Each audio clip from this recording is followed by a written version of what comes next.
this morning on our Sunday morning version of Nova Legends podcast, I have South County coach Mike Robinson, whose Stallions are predicted to be flying high again this year. Coach Robinson is a 2000 graduate of Purdue, where he played for the great Gene Keady, and he was a double-digit career scorer, 10 points a game, almost exactly. Had a great career, some huge upsets in his senior year. Coach, I think you won at least one state title as coach. Did you win two state titles? Oh, here we got two. We have two. Good. Two things. So, So anyway, we'll get into that. So, Coach, did I get most of that right? yeah, she did. I was fortunate enough and blessed enough to play for the great Gene Keady, Yeah. and been around some great coaches at Purdue. So I've been blessed. No, absolutely. Well, Coach, your name has been called out by other coaches this year, so people are putting a little expectations on you. Not quite as many expectations that are on Kevin Harris, but there are some expectations. Do you like that coming in? Do you like having a little bit of a target on your back? Would you rather be where Kevin is and everyone's looking at you, right where you are now? Everyone, you have a promising team, or do you like no expectations going in?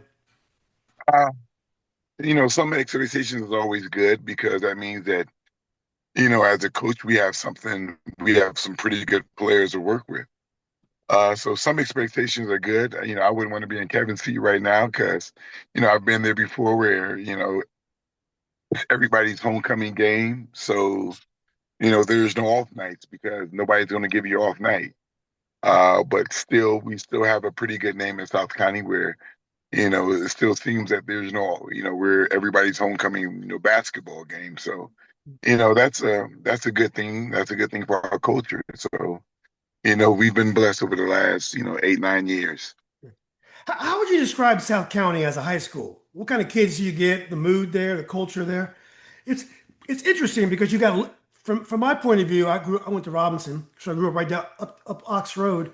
You got a little bit of everything in South County. You got some townhouses. You got some Absolutely. yeah. Go ahead. Absolutely. The one thing about, South County is a competitive environment where there's multiple teams there that are very successful at their sports. And it kind of keeps you, as a coach, it keeps you on your toes to be as successful as well to keep up. From our football program to our, baseball track programs, you know, it's, our girls basketball program this year is very good. So, you know, it pushes you to be great as well and to put the time in that the other coaches put in. Yeah. Well, you But you lost. I'm sorry, Coach. Go ahead. no, go ahead. Yeah, my buddy Marvin Wooten moved on to Colgan this year. Really nice guy. Were you sad to see him go? Absolutely, I was sad to see him go. Marvin was considered a friend, and it's very hard to find a DSA that's your friend these days, where you can call and talk about anything, not necessarily basketball or anything going on in the school. We were both Cowboy fans, so that connection hit right away. Man, on, So, on a you Sunday know, too. well, it is, but that means Cowboy fans, we've been in pain for a long time, and it's very hard to see a loyal person because if you're loyal to the Cowboys right about now, that means you're a good person. Yeah, yeah. Well, but usually they give you hope through October. I mean, this is No, no, there's no hope this year. I know There's it's very there's strange no hope. because usually the Cowboy fans you let them have their day, and then you know in January it's going to fall apart. So you let them have their day, you celebrate. But yeah, this year, All right, now we're gonna take it easy on my okay, Cowboys yeah, yeah, yeah, right yeah. now. 'Cause I'm a We're gonna take Steelers it fan easy. and Commanders too a little bit. Well, let's last year there's a whole bunch of drama surrounding not so much at South County, but a lot of it was your neighbor Hayfield, but it did affect South County some. Did that affect your daily job, the drama that was going on with the football teams and stuff? No, it didn't affect basketball whatsoever. Yeah. You know, we pretty much stayed, to our business and let football take care of football, and we just really, really worried about basketball. I mean, in the community, everybody, we heard the rumblings and the school was talking about it, but like I said, at the end of the day, my job is to coach basketball. Yeah. So that wasn't my concern whatsoever. What was going on in the football world? Yeah. But last year was a tough year, and that for basketball wise, was the top three players on my team were injured all year. Yeah. So I was never really, I thought we had a good chance to do something special last year or shocked some people, but we couldn't do it because of the injuries from day one. Yeah. My top three guys were out, but and it was just an uphill battle all year. Yeah. The Patriot District is very tough. Every year is tough. It probably hasn't been quite as tough the last 2 years, but like 3 or 4 years ago when Darius was around, every team had college players. It was no off nights. Fairfax had Margot. You guys were loaded. Everybody was loaded. Yeah, what do you think about the Patriot District? Are you happy there? Do you like the fact that it's very competitive? I love it there, but I know some of my players may not like it there because every night you never know what's going to take you know what's going to take hold. Mhm. You can play against the bottom, the eighth team in the district, and it might go into overtime. Yeah. So those are the things that happen in the Patriot District where there's no nights off, and because of there's no nights off, the substitution patterns kind of take shape and form because when you're fighting, you got to go with the guys that you know. And so I'm not, we're not blessed to be in a conference where we can play everyone. Sometimes so it does hurt a little bit, but at the same time, it keeps every coach in the district on their toes. Don't be talking bad about Carlos Poindexter. I hear you talking about Carlos can take days off. I hear you, Coach. So, He can take a few off. He can take a few off. yeah. So last year, Woodson got all the way to the state final, and it was a year after they graduated, the Twins, and they had a huge win at Oscar Smith, unbelievably convincing win. Played great in the state final without one of their all-region players and another player that got hurt in the first half. Were you surprised how well that Woodson team did last year? No, I wasn't. Not at all. Noah was a heck of a leader. He made everything go for that team. He was that good. He's a great kid as well. So, it didn't surprise me. And Kalen was, exceptional as well. And they had 5 to 6 role players that just knew their jobs and did what they were supposed to do. And Kalen did his job, but Noah was the leader of that team. So playing in that state championship game last year without their leader at full strength, it hurt. I would love to have seen that game with him being healthy, but sometimes in basketball, it's not meant for you know you to be healthy sometimes, Yeah, and sometimes the healthiest team wins. yeah. Do you cheer for the other Patriot teams when they're playing? Absolutely, I do. Absolutely, I'm not in the business of rooting against any team right now. If my team's not in, I would love for our Patriot district to represent the state. I know, since I've been in South County, you know, we have three, state championships in the district since we've been there. And we've had, Lake Braddock's played in the state championship game and lost in one, and Woodson lost in one. So over the last, 9 to 10 years, we've had 4 or 5 teams that represent the state in the championship game. Now how would you describe your relationships with the coaches? You got some big personalities. My friend Mitras, who I played Little League football with his little brother. I go way back with Mitras. But you got some good coaches, big personalities. How would you describe your relationships with the coaches in the Patriot? I mean, they're fairly decent. I think we're all competitors, first of all. We want the best for each school, but we're going to compete against each other most of us are former athletes, so we're competitive, and that's a great thing. But there's no ill will or anything as far as coaches in our district. I mean, I think we have pretty good coaches that'll say what they want, say what they mean, especially with Terry coming over and from West Springfield. So who knows what Terry's going to say one day in a meeting? But we love Terry, and we love every coach we have in our district. Dermy can run his mouth a little bit too, though. So it's not like Terry came out of left field. I coached Dermy and Marshall. You are so you are so right about that. They got rid of one, and boy, they got another one in. They got another one. But no, Durham was a great coach at West Springfield as well. He pushed those kids to the max and got the best out of all of them. Yeah, when I used to coach Dermy, I was a summer league coach at Robinson. I drive him to the games. And then in the game, he would never listen to a word I say, fuss at me, everything. And then I got to He drive him still home. does. He still doesn't. Yeah. He still doesn't. So Yeah, but you didn't have to drive not him much home. has changed. I had to drive him home. Yeah. uh, well, Coach, you had a great moment last year where you escorted a parent off a court in a very uncomfortable moment, but you handled it really well. But it could have gone south, and could have been on national news. Who knows? You never know what's going to happen with these things these days. Uh, Tell us a little bit about that moment. And, it's one of those moments. It was hard. We just lost the game in the district. In the district, and it was the district, yeah, the district semifinal. Yeah, South County was hosting the districts at South County, so it was a neutral Yeah, game at South County. so we had just lost, and Lake Braddock came on after us, and someone else. But it was a parent just being a parent and upset at the officials, and just sometimes emotions boil over, especially parents and their kids.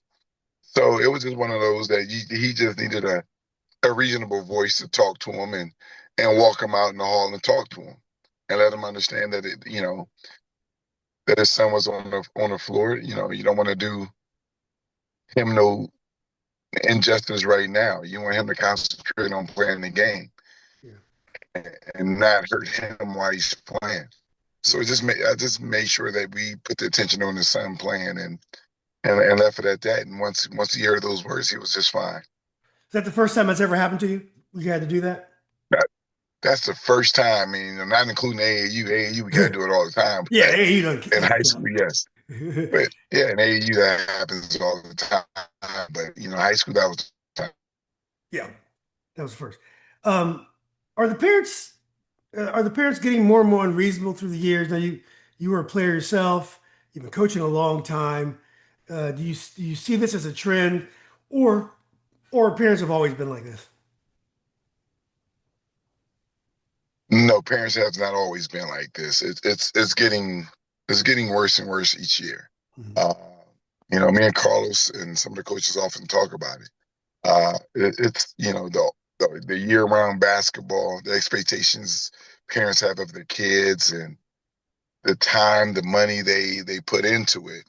I get it. Parents want to see results.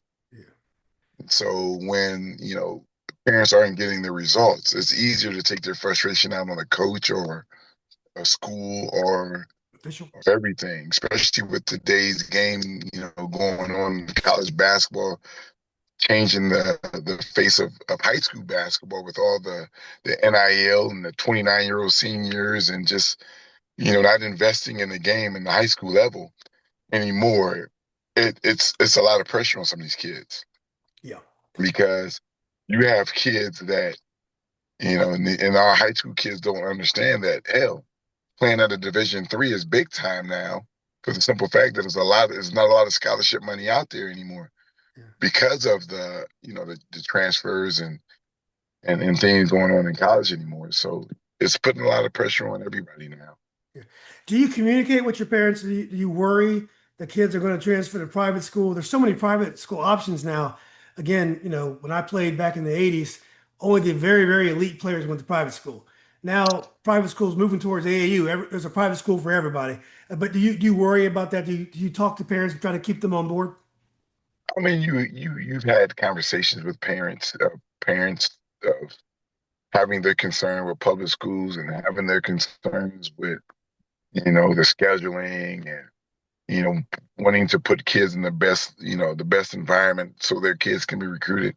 As coaches, we get it, but at the same time, I'm from the philosophy of if you're good, they're going to find you. If you're good enough to play at that level, no matter where you are, they're going to find you.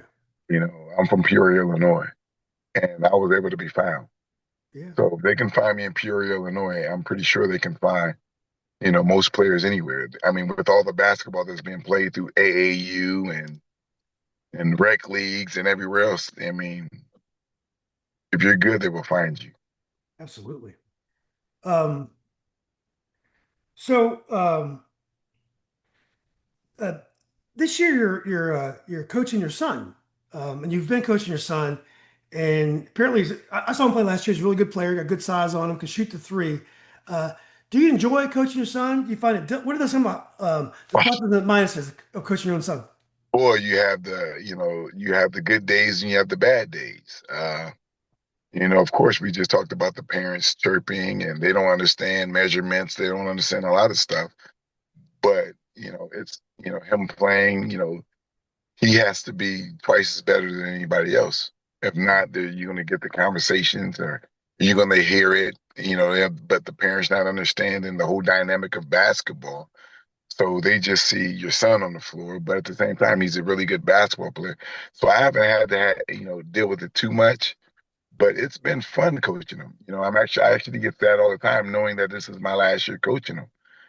Uh, but no, he's a great kid, and I would do it over again. I mean, there are days where there's a silent car ride home, and I have to put on my cowboy radio just to get you know, to to break up the monotony of, him being frustrated with me, I'm frustrated with him. Yeah, But at the end of the day, I always, try to take pride in myself in saying that, hey, once practice is over with, I'm dad. yeah, I am not Coach Mike anymore. I'm dad. yeah. To everybody else, I will still be Coach Mike, but to him, I'm dad. Mhm. As soon as we walk off the floor and leave the building. Yeah. Well, leave it to Cowboys radio to get you even more depressed. Hey, Coach, did you ever, as a Actually, father? the Cowboy radio makes me feel good about my relationship with my son Oh, because the Cowboys are so bad. there you go. So Yeah, I'm okay. yeah, okay. Uh, Looking back, Coach, do you think he could have benefited at all? And I'm not supporting this. I'm a public school guy, but could he have benefited from reclassing and going to private? I often think about that. Mhm. And sometimes being around in a public school, you probably have five, 4 to 5 really good players, right? When a private school, they recruited you for a reason. So you're going to get more competitive practices and players that are probably a little bit better fundamentally. So he would probably have benefited being in a private school setting, playing against better private school kids that would up his game even more. Yeah, But I also see that, in the summertime he plays against those same private school kids. So, it's hit or miss. yeah, Like I said, if you're good, they'll find you anywhere. yeah. Plus, you got a chance to spend more time with him. You would have been conflicted trying to coach a team and trying to figure out where his games are. And to be honest, I think, the Darius that went to Alexandria City, I wholeheartedly believe that if he would have stayed at TC, he would still be getting the same offers and the same, maybe not the same attention, but the same offers because he played on a high level circuit team. Yeah, He would still be Darius Bivens. yeah, So I believe he would still get the same attention. yeah. It would be exciting, but what are you going to do? So, Coach, you mentioned parents and kids going to the next level, and how it's even difficult to go to D3. Because you had the really good player Paul Johnson who's doing well at D3, but it's not like it's a cakewalk. It's not a cakewalk out there. You're a guy that played in the Big Ten. 3 years you were either starting or sixth man, and 1 year you started. You had a tremendous career in the Big Ten. You know how tough it is. Are you ever honest? Are you honest with the parents about what the challenge really is to play at that level? I mean, do parents know what the challenge is? They don't know. They don't know, and the kids don't know either. Because all they see is what they see on YouTube clips and college basketball, right? So they don't know the difference between a high level college basketball player or someone that's really good. You know, they see, it's a big difference. They don't know it. For instance, I was in the gym this summer and I got a chance to watch Harris play from Duke this summer. And there was a lot of college basketball players in the gym, but there was a difference. You know, there was a difference between him that plays at a high level at Duke University and some guys that play at the D2, D3. And some kids can't can't see that difference. Yeah. The difference of the movement, the subtleties of a cut. They can't see that. Uh, but there was a big difference. Can you be honest with kids and parents and tell them that your kid's not a Division I player? Oh, you can, you can, but you have that requires you building a relationship with some parents and some players as well. Because if you tell the wrong parent that their kid isn't a Division I basketball player or he's not good enough, then in this day of age of transferring, there's a pretty good chance that kid may transfer as well, Yeah. even being at a public school. Yeah. Yeah. So it's tough. You're kind of walking on eggshells. Coach, you mentioned Peoria, Illinois. Um, were you right about the time of the Hoop Dreams, or you were after that? The team from So Chicago. I'm after that, but barely. My cousin is in the movie. He played for Peoria Manual. Right. He was the team that beat them. He was number 54, Clint Ford. He was the one that beat them. He was on the team with the great Howard Nathan and some of those guys. Uh, but he was on the team that beat them. And I was at the game in Yeah. Champaign. I was there. So I remember watching the game. And, we didn't understand the story then until it came out. But yes, I was around that time. So you're from a smaller city. Peoria is probably like 100,000 or so, or it's That's a little more than that. We're the third biggest city in Illinois. It's yeah. Chicago, Rockford, then us. Yeah. Well, I know Chicago is a very different city, but does the movie capture Illinois high school basketball pretty well? Absolutely. I was telling it's so different from here because in Illinois it's a pastime. They move our games are Friday, Saturday to make sure that it's a community event. I was telling them when I was in high school, I've never played less than 3,000, 4,000 in my minimum at a game. In a rival game, it was standing room only. They had to move it to Bradley University or somewhere like that to play the game. Hmm. Our big games. Yeah. So it's been something that I was blessed enough to play against the likes of the AJ Guytons that went Hmm. to Indiana, the Sergio McLeans, the Frank Williams, Marcus Griffins that went to Illinois. We're all from the same south side of Peoria, so Serge, I can walk to his house a block down the street. AJ as well. To this day, I can go home to my mom's house and family's right up the street from my mom house. We've always been that close. Is Peoria a tough city? Oh yeah. Oh yeah. It was, it's when you look at Chicago, it's the same, just smaller. It's just smaller, it's just smaller, but it's the same. Same. Yeah. Who was your first basketball hero? My first basketball hero, high school or professionally. It could be both or either. To be perfectly honest, my father was my first basketball hero. Mm. My dad first he went to Detroit Mercy and played for Dick Vitale in high school. I mean, out of college at Detroit Mercy, and then he transferred to Southwest Missouri State. Mm. But he was my first basketball hero. Like he had me young, so I was able to watch him play a lot growing up. Yeah. So I was able to learn a lot from him and the energy he put into the game every day. Not just the basketball aspect, but the conditioning, the running, all the stuff he did. I was able to pick up on that and learn from him a lot. Did he ever coach? Uh, he did not coach. And it's so funny because he never did. But when I was in like seventh grade, his coaching was he would get his buddies, all of them that play basketball, and he would play against our AAU teams, my AAU team growing up, Mm. uh, and kick our butt. And, seventh grade, just letting us have it. Mm. But we learned.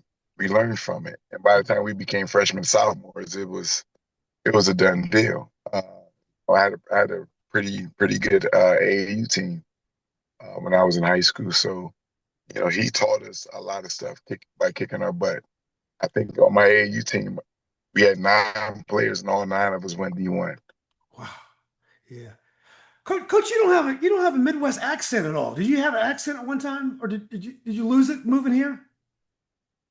No, you know what? We don't. Peoria, we really don't have an accent. Oh, But if you see how we dress, we country. So okay. I still, ha- I still haven't given up my country dressing. Yeah. The kids laugh at me all the time with my big clothes. I tell them, hey, man, I'm from the Midwest. This is how I dress. Yeah.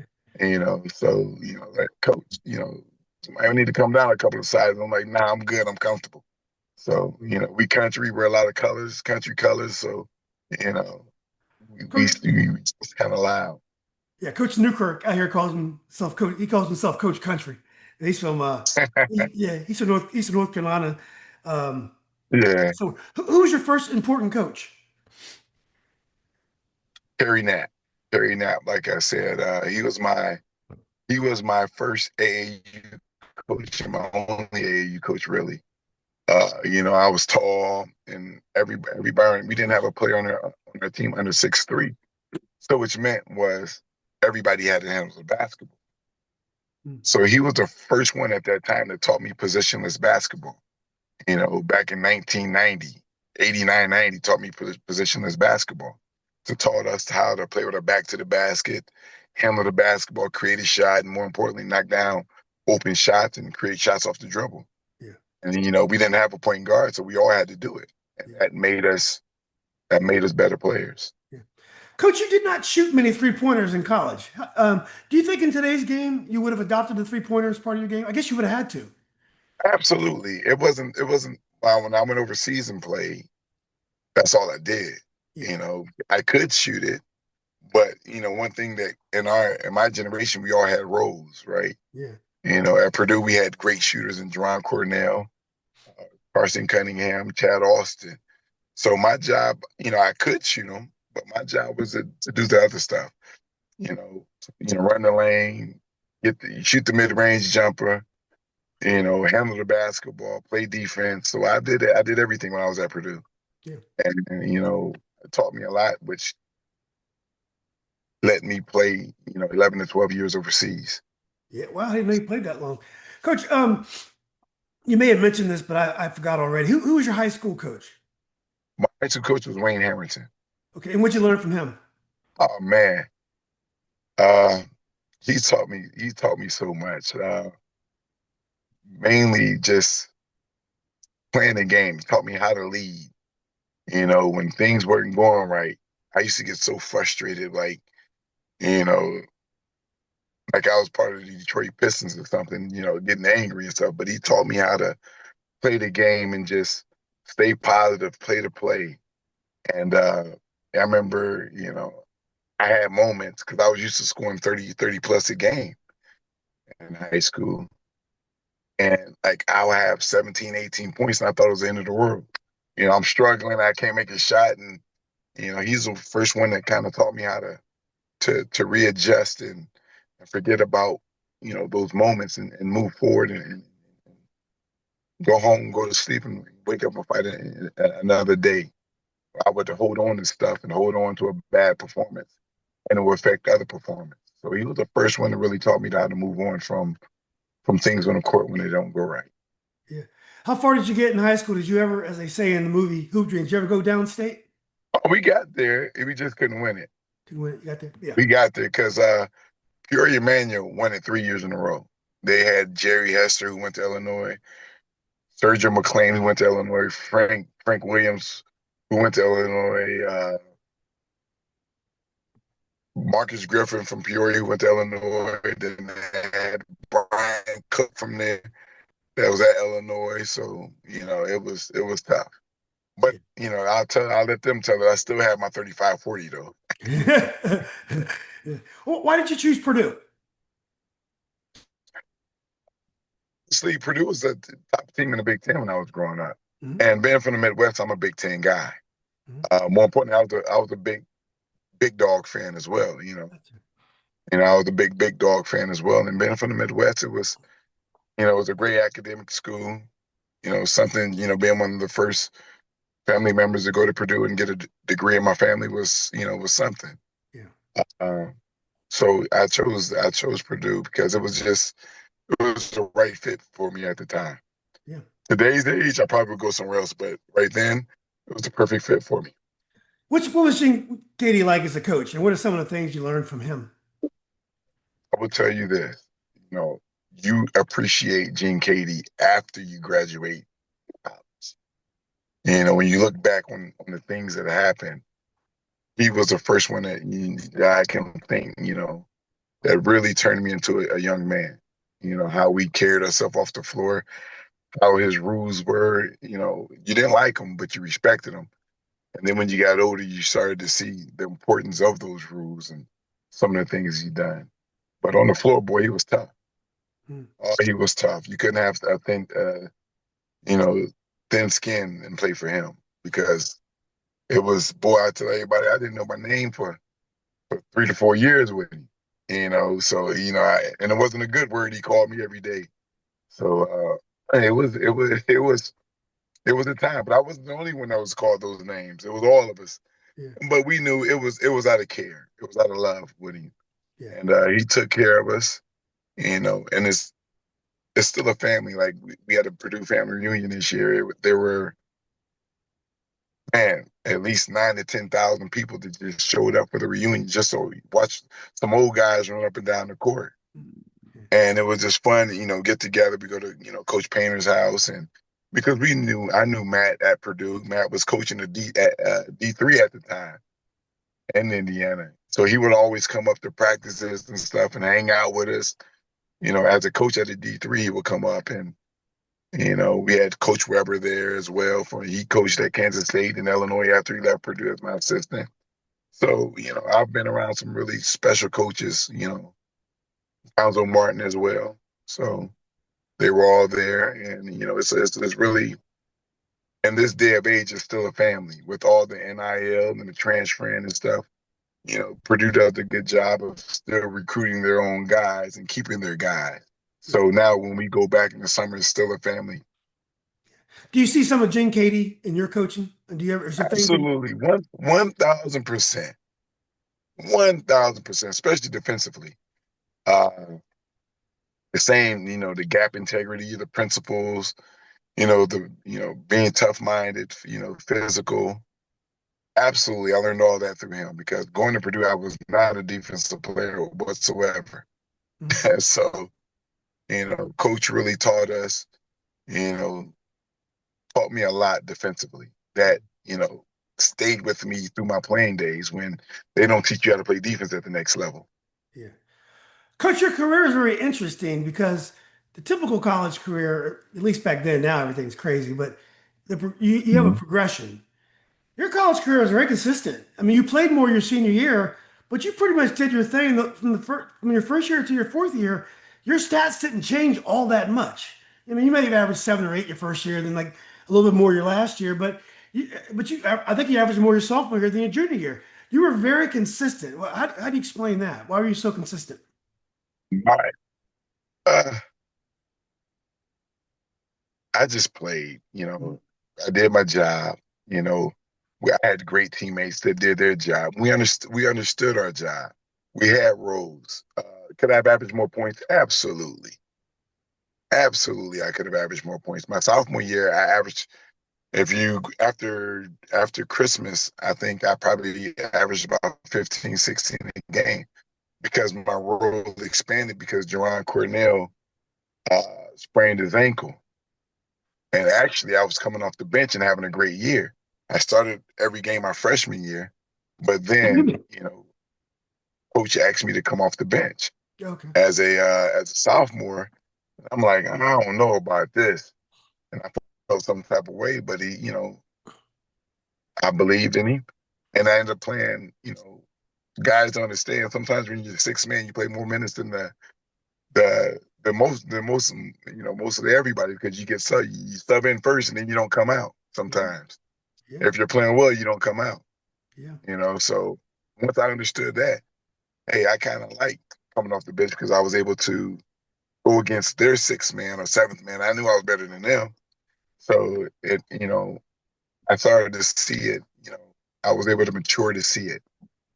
Have you used that in your But that coaching today? That you hold, like you might hold one of your better players and make him your sixth man? Is that something that influenced absolutely, you? I did it last year. Honestly, Johnny Anderson, who could very well be a region player of the year candidate. I think is a regional player of the year candidate this year. He came off the bench for us last year uh, because we had a lot of scoring within that first group. But bringing Johnny in last year was it let him do play the 1, 2, 3 sometimes, and just let him play naturally, where he didn't have to play with some of those other guys to share the basketball with. So he was able to come in and kind of in a Lou Williams role and just hey, score the basketball, you do you. Yeah. And now that role has put him better this year, where he's one of our two leaders this year, where we look for scoring out of 32 minutes. Yeah. Well, getting back to your college career for a minute, what was your interaction with Bobby Knight? I'm sorry, did I interrupt you, Coach? No, but Gene Keady was my coach. I played against Bobby Knight. Right, right. So, So but he was in Indiana. So, what was your interaction with him? you know what? It's they're similar. They're both similar. Like during it, don't get fooled. They're similar. Uh, I can honestly tell you this: during the games, Gene Keady or Bobby Knight yelled at the players. Coach Keady didn't say two words to us during the game. Coach Keady did, and Bobby Knight, they do all their coaching and critiquing in practice. They do all their yelling at officials during the game. Yeah. They know, the assistant coaches pretty much call the sets, call the plays. And when, we needed a quick hitter, then yes, Coach Keady would grab the board and draw something up. But for the most part, the game plans and stuff, the assistant coaches took care of it. Coach Keady stood on the sideline and really just let the referees have it the whole game. Take the jacket off, throw it, everything, and got the crowd going. We were at home, we pumped the fist, got the crowd going, threw his jacket down, and the whole place would stand up and we couldn't even hear. So Yeah. he knew how to push the right buttons. Yeah. Did you learn that from him also? A little critiquing from the officials, absolutely, A absolutely, little collaboration. absolutely. I don't wear a sport coat, so I'm not throwing a jacket no time soon. Yeah. Um, Coach, was the Indiana basketball culture much different than Illinois? You probably didn't go to that many high school games in Indiana, but we all know about it. Is the culture very similar, Indiana and Illinois? Very similar, man. Very similar. Like to stretch it even further, that Midwest with Indiana, Illinois, Ohio, Michigan, right? It was some in Kentucky. It was some wars. It was some wars in the summertime, like when we played AAU. Now AAU's watered down. Yeah. But when we played AAU, we would go to Columbus, Ohio for a tournament. You know, boy, it was wars. Yeah. Because each of us had pride in our states, Yeah. and we knew we were playing with some pretty good players, but also we were playing against pretty good players. I remember when I was a ninth grader watching Antoine Walker and Mm. some of those guys ahead of me play. It was like, man, and you saw it right there. I remember Antoine Walker had him, Jahidi White, and all those guys on the same team, and as a ninth grader, I'm there, and then all of a sudden in ninth grade, the coach makes me dress and puts me out there with him. I'm like, man, I'm over my hair right now, but I ended up. That's the moment I knew that I could actually play this game and play at a high level when I was forced to go out there with them as a ninth grader. Yeah. Well, Coach, your senior year, you had a great year. You shot more than 50% from the field. You upset Florida, Illinois, Indiana, Michigan State, Oklahoma. Those are all highly rated teams. You guys had a tremendous year. Do you think about that senior year a lot? There's not a day that don't go by that I don't, I don't still have that regret of losing in the Elite Eight to Wisconsin Yeah. that year, my senior year. Uh, we don't, you said Illinois, but if you go back and look at it, I'm 9-0 versus Illinois in 4 years. So those boys at Illinois, they had my number in high school, but once we got to college, it kind of flip flopped. We talk trash about it all the time. So I'm still really good friends with all of them. So but that, once we got to college, but I remember that Oklahoma had Hollis Price, Nahara, and some of those guys on that team. And the Sweet 16 game, we beat Gonzaga. They had the Casey Cavalries and the Richie Fromm, and the coach was still there as well. Yeah.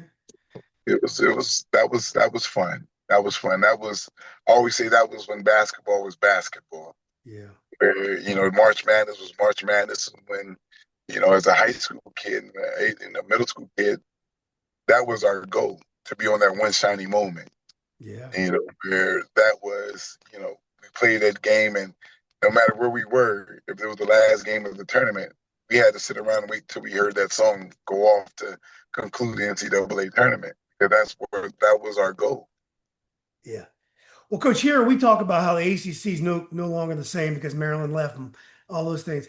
How do you feel about the Big Ten? Do you feel the Big Ten has lost something now that you have all these different teams? Do you miss the way it used to be? Absolutely, absolutely, absolutely. You know, uh, it changed my senior year when they added Penn State a little bit to it. Hmm. But I think Penn State was okay because Penn State was fit in because of football. Hmm. And basketball, they were pretty good because they had the Calvin Booths and all those guys still there. So they came in and competed in the Big Ten basketball wise. But I just think it's a different brand of basketball now. Like Big Ten was all about the Midwest. I would tell everybody growing up in the Big Ten, playing in the Big Ten, it was the most physical conference in the country. And when we would go play other teams, we had to change how we played because, we could bump the hell out of somebody and check the hell out of somebody and a foul would not be called. But as soon as we go, you know, to another conference, being officiated by another conference, we can no longer be physical. I would tell everybody that kind of hurt us some in the Big Ten because we were so physical. But now when you look at it, you bring in the USCs, the UCLAs, that's not Big Ten basketball. And I think it hurts the brand of the Big Ten by adding those guys in there. But, who am I to say? No, I agree. Midwest, it's a Midwest conference, and it has that kind of grittiness to it, and kind of working class to it. And the Mhm. ACC had its own little kind of Tobacco Road kind of Southern thing too. And Absolutely. you lose Where your Maryland was great in the ACC because they competed every single game or won the conference, especially, growing up watching Maryland when they had the X-ray hips, the Johnny Rhodes and the Joe Smiths and those guys. That's what we know. That's what I grew up watching. Oh yeah, and I grew up. I think Lynn Bias was a year older than me. I mean, Maryland was amazing. Lefty was coaching, but coach, you ended up going overseas and you played some pro ball. How has playing pro overseas helped you as a coach? It helps actually the stats, the quick hitters. The sharing of the basketball is so big overseas. How to keep that ball moving, keeping it hot, keeping the defense moving, the pace of cut. It taught me a lot, to pretty much not put guys in a bubble or in a square to say, hey, you can't do this. Because I pretty much want all my guys to be able to handle the basketball, shoot the basketball.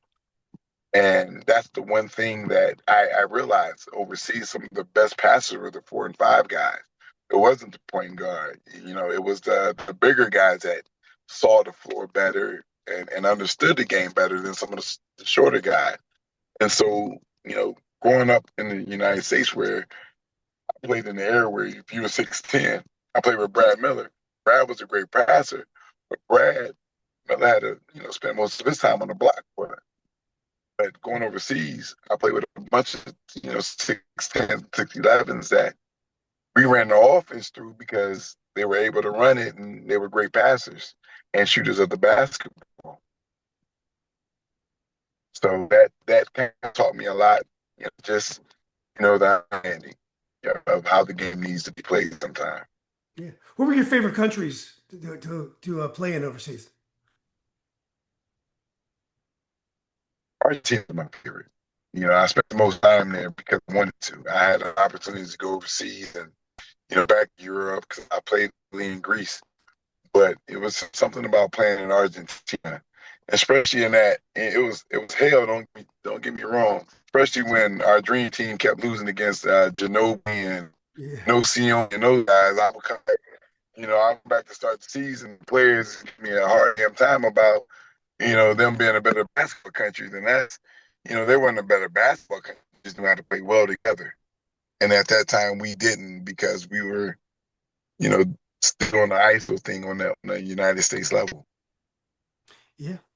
Well, how'd you get into coaching and how'd you end up in Northern Virginia? Wow. My wife went to Purdue. My wife played at Purdue. She actually won a national championship Mhm. at Purdue. She went to Wakefield and she teaches there now.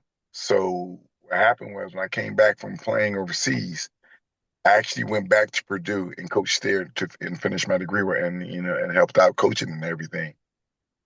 But I was thinking about staying at Purdue and continue to coach. But having young kids and being away from them while playing overseas, it was best that I came here. And that's when I knew Tony Bentley before, but that's when, he, told me to come around and get on the staff and I helped him out for a couple of years. Hmm. Helped Tony out for 2 years and I started coaching AAU under him. And he kind of took me in and kind of showed me the way. And then I was at Wakefield for 2 years before I got the head coaching job at South County. Wow. So, Coach, you won a state championship at South County. You won two state championships. What what Hmm. what did that mean to you? What did it do for your career? The fact that you were able to win a state championship. Someone who's from Illinois and Indiana, you guys know all about state championships. You're right, but Tony can tell you this.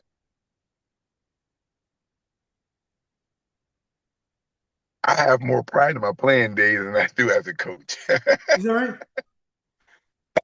right? I love coaching. I love coaching, don't get me wrong, but Tony will tell you, I love to talk basketball. I love watching basketball. I think, coaching was the best move for me after playing it for so long. It was natural to be able to walk right into to coaching, especially playing for people like Gene Keady and going overseas and learning the game from a different perspective. I was able to come back and give back to the game. But you know, it's one of those things. I'm so competitive. Like I cycle now. I'm just competitive. I'm just a competitive person. Me and my buddies, we compete out there on recycling and everything else, and it's one of those things we just compete. That's the one thing basketball and playing professionally has done, and I just got to compete at everything. Yeah. Coach, one of your state championships was during COVID, and you and Hmm. Centerville shared the championship. Was it disappointing? Absolutely. Was it disappointing you guys didn't get a chance to play for the title? I mean, looking back at it now, I really wish we could have played that game. Mhm. But what we were going through at the same Yeah. time, I didn't think about, basketball wasn't that important at that time. Yeah. It was everybody's health and safety. So honestly, I'm grateful for it. And I know some coaches may try to give you an asterisk for that championship or whatever, or say anything, but I know how good my team was. And Kevin's team was pretty good. That doesn't take nothing away from them. And that doesn't take anything away from us. But don't get it wrong. Me and Kevin are both competitors and we're good friends. We would have loved to have played that game, don't get me wrong. But at that time, it just wasn't the right thing to do. Yeah. Who are some of your favorite kids that you've coached at South County? Oh, man. I have so many. I Mm. have so many. And, Quentin Malora Brown was really good.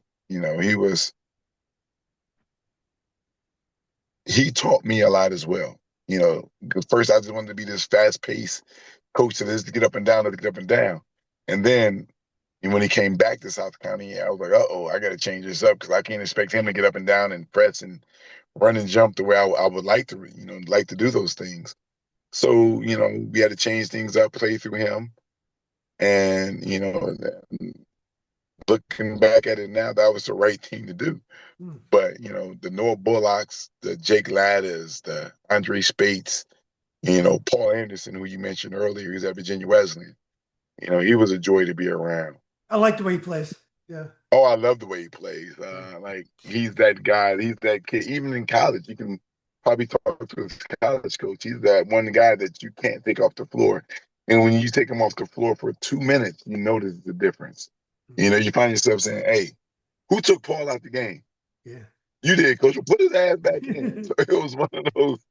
It was one of those things because he does everything so well. He fights for you. He did all of that for us, Got and it great was body. one of Got those great body things. on him. Got great body on Oh him too. yes, Yeah. he's an athlete. Oh man, it wasn't nothing he couldn't do. Yeah. And I often said that I wish he would have been a little bit more selfish, but he was the consummate team player. Yeah. He had some same qualities as my son. You want him to be more aggressive, but in their mind, they're just all about the team, and you can't get mad at players that want to play for their team. Yeah.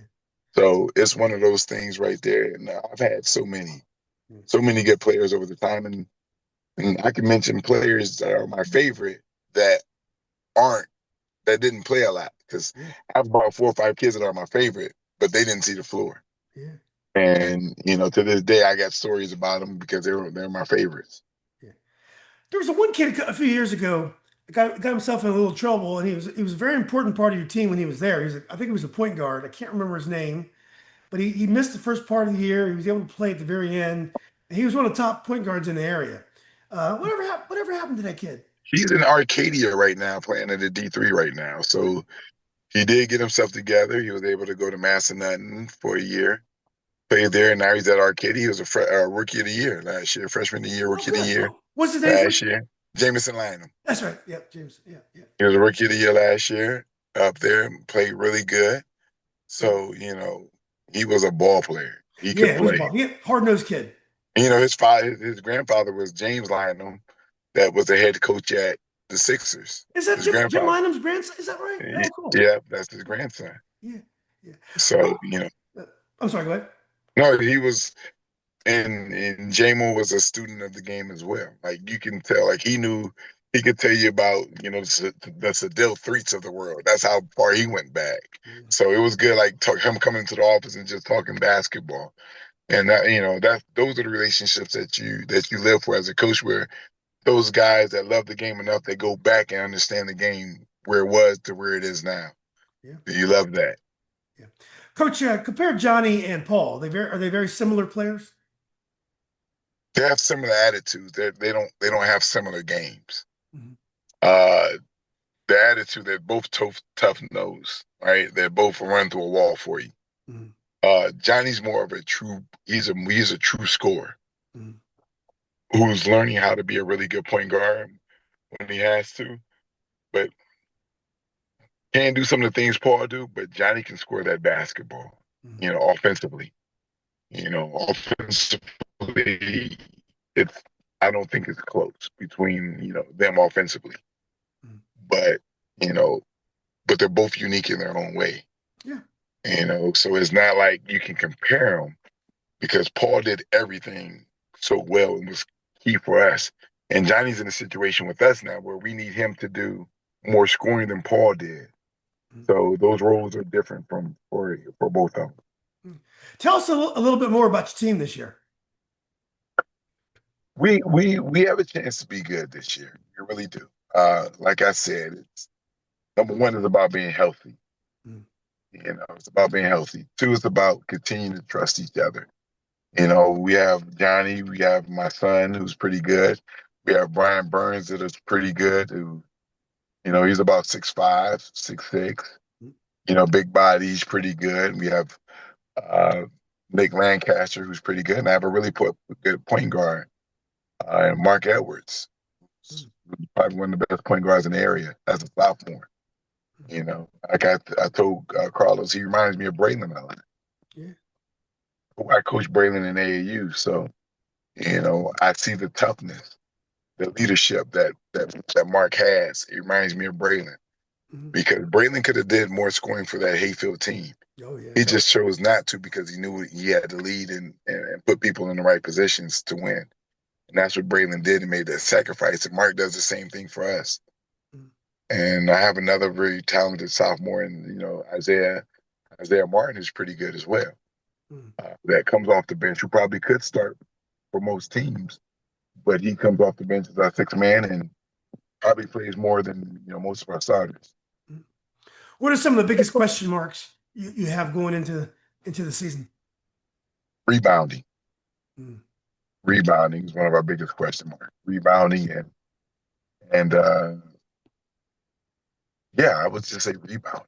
Yeah, We have a team that's very together. I think they like each other. Well, I know they like each other. And the biggest thing I will say they do, they play for each other. yeah, And when you can have talented teams left and right. I've had them, and when they don't play for each other every possession or every game, it becomes difficult. yeah. Coach, who are some of your biggest your biggest competition in the Patriot this year? You think Woodson's going to be Oh, probably? Woodson's all. First of all, we have really good teams, but I can honestly say that we have really good coaches. Yeah, There's nobody in our district you can take a night off and be like, he's going to do the same thing. I'm not worried about him because everybody goes into a game against each other, you know, preparing for the worst. There's nothing that I'm sleepless every night in the division. So there's not somebody I can say, hey, I'm not as worried about them because when in our first state championship game when we lost to Robinson, we won the district, and Robinson finished seventh or eighth in the conference that year, mm, but we lost to them, yeah, right? So that lets you know right there that it's a very good district for the coaches and players. So as coaches, we stay on top of our game every night in our district. yeah. Coach, if you look around, I don't know if you kept up with summer leagues and AAU, but do you have a sleeper team around the area? But obviously, we all know Westfield's good. Woodson's got some players coming back. You guys are going to be good. Is there a sleeper team out there that no one's talking about? I think Edison's pretty good. Edison, yeah. Edison's going to be pretty good, and Hayfield's always going to be good. I know Carlos Yeah. he's trying to play the sleeping bear right Yeah. now, like he's not expected to be good, but those kids come from a championship pedigree, and he's one of the best coaches in the area. Yeah. So and W&L is pretty good too. Everyone's saying that. What? Yeah, W&L is pretty good as well. Yeah. So I got a chance to watch them a few times in summer leagues and stuff. So in fall leagues, W&L is pretty good. Yeah. Uh, even watched Chantilly yesterday. Chantilly's pretty good as well. Mm, You yeah. know, so and like I said, like it's hard to sit and say who's going to be good because the game has to take care of itself. But even South Lakes, they may have lost players, but they still have a championship DNA that you got to beat, Yeah. and that says a lot. Yeah. Those kids know how to win. South Lakes is like South County and Hayfield. You're always going to get athletes in that building. You're always going to Hmm. have some kids. Obviously they might not be a finished product, but you're gonna get some athletes in those buildings, and so you're gonna have a chance. Maybe not every year you're gonna win 20 games, but you have a chance. Well, Coach, look, man, this has been great. Thanks for fitting me on your Sunday. I really enjoyed your journey when I was preparing for this interview. I didn't realize how accomplished you were as a player. I knew you had played at Purdue, but I didn't realize what a great stat line that you had. I mean, to put those kind of numbers up in the Big Ten, you must have been a hell of a player, Coach. I just played the game, man. I love the game and still love the game to this day. You see, I still got my Purdue hat on right Yeah, now. I always, you see me wherever I go, I got Purdue on yeah. because, like I said, it's family. They went to the Final Four the other couple years ago. I was right there, I thought it was a and Pittsburgh Steeler. I thought it was a Pittsburgh Steeler hat. That's a Purdue hat, no, it's a Purdue hat. It's all huh? Purdue, all Purdue. Yeah, cool. Yeah, I interrupted you. You said you went to the Final Four. Yeah, I went to the Final Four a couple years ago. Yeah, When Purdue was, we went there, beat. I want to say, who did we beat? I know we lost to UConn, yeah, but we beat NC State in the Final Four. And yeah, we beat NC State, and then we lost to UConn. But we were all there. It was a great thing because we say family, but when you look up and you see 100 ex players there, and 12 of them that you played with, it means a lot. You yeah, know, it means the journey. You see your the big dogs there, the Council Martins, you name it, everybody was there. Yeah. Coach, the big guy you guys had he wasn't that well regarded in terms of his pro potential, but he's done really well in the NBA. What did they get wrong about? What did they get wrong about him? Brad, they didn't get nothing wrong. Brad kind of done it to himself in college. Brad didn't work as hard as he should have. But Brad was one of the most talented players I've ever played with. Like, he was unbelievable. Yeah, But he didn't have the work ethic in college at that time. yeah, Especially I think he went undrafted. yeah, He went undrafted and made the Olympic team 3, 4, 5-time NBA All-Star. So Brad kind of did it to himself, but he made up for it. He's a great dude. You know, in college we were all young, so you know he matured and did what he was supposed to do. What about the big guy today, though, that's in the NBA? He wasn't, he had a great college career. He got you to the Final Four, and Gene, he's doing well in the NBA, and they didn't, he wasn't that highly regarded in terms of his pro potential.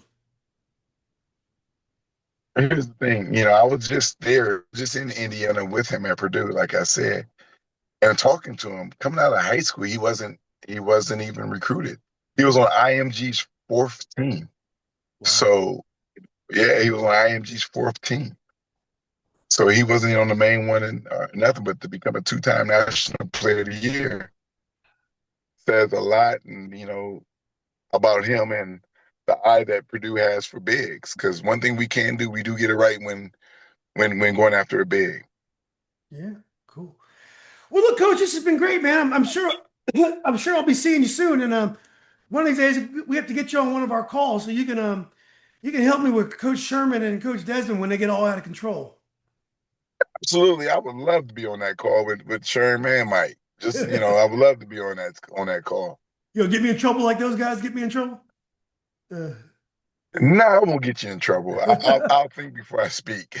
exactly. Yeah, those guys are something else. But look, Coach, I really enjoyed it, man. I'm happy for you. I know you have to be excited going into a season. Hopefully, you can stay healthy this year. Because we don't have a lot of teams that we're really excited about, and so hopefully the players that we do have can have a healthy season. So anyway, I'll be seeing you soon, Coach. I really appreciate your time. Thank you so much for having me. Yeah, it was great, Coach. Have a good Sunday, and we'll talk Have a soon. good one. All right, All buddy. right. Take care.